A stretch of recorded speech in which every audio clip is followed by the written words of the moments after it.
In the village of Ibalangu, nestled deep in the heart of the African savannah, Pastor Ngosobo was revered as a man of God. His booming voice, firm but kind, called the people to repentance every Sunday. Beneath the thatched roof of the house of Ebenezer, he preached of hope, salvation, and the importance of love. His congregation adored him, but one among them did not. Mama Nayo, an elderly widow, sat quietly at the back of the church. Her eyes were sharp, and her presence sent a chill through everyone who dared approach her. Years ago, her husband, Baba Chikakung, has been publicly shamed and excommunicated for stealing money from the church. Though he swore his innocence, the disgrace crushed him. One night, under the silver light of the moon, he drank a calabash of poison and died at Mama Nayo's feet. From that moment, she swore vengeance. Late one evening, under the cover of darkness, Mama Nayo crept to the forest edge. In her hands, she carried a small pot filled with dark, bubbling liquid, a potion brewed from the roots of the cursed Oberim tree. The tree was said to house the restless spirits of ancestors who had died in anger. Their fury infused into its gnarled branches. Few dared approach it, but Mama Nayo was consumed by her thirst for revenge. She mixed the potion into a rich honey cake and adorned it with fresh fruit. The cake looked beautiful, a symbol of generosity and goodwill.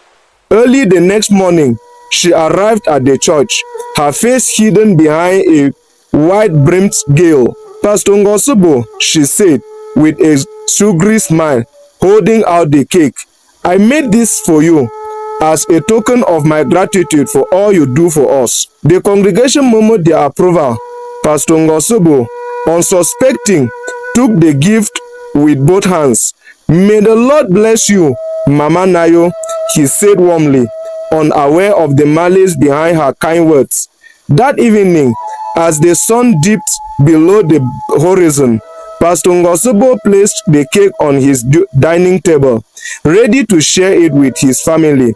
But just as he reached for a knife, there was a knock at the door. Standing outside was Ngong, a ragged boy who often wandered the village begging for food.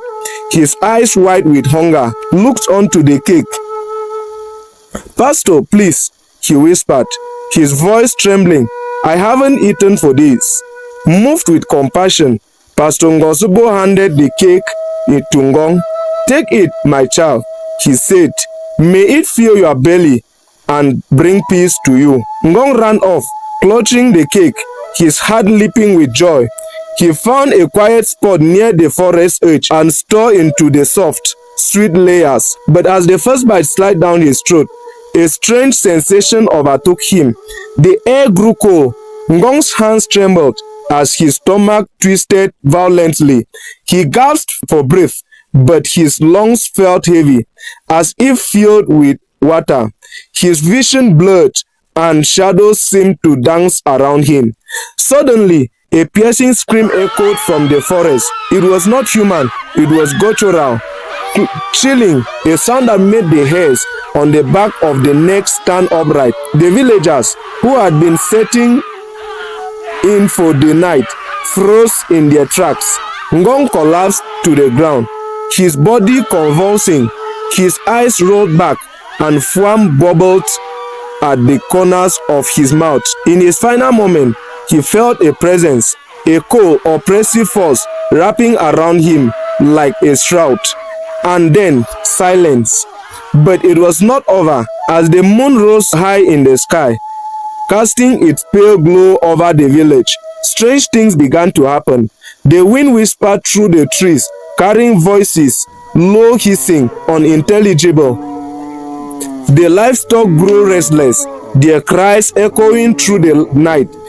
At the edge of the forest, where Ngong's lifeless body lay, his fingers twitched. Slowly, his head turned, his eyes now glowing with an unnatural, malevolent light. From his mouth came a low growl, deep and guttural, like the rumbling of distant thunder. In the village, Mama Nayo walked with a staff. Her head was filled with shadows, shifting and twisting as if alive. A cold hand seemed to brush against her face, and she heard a voice deep, gravely, and full of anger. "You have disturbed us," it said. Mama Nayo screamed, her voice piercing the quiet night, but outside her hut, the villagers could hear only the distant, unholy sound of laughter echoing from the forest. Something ancient had been awakened.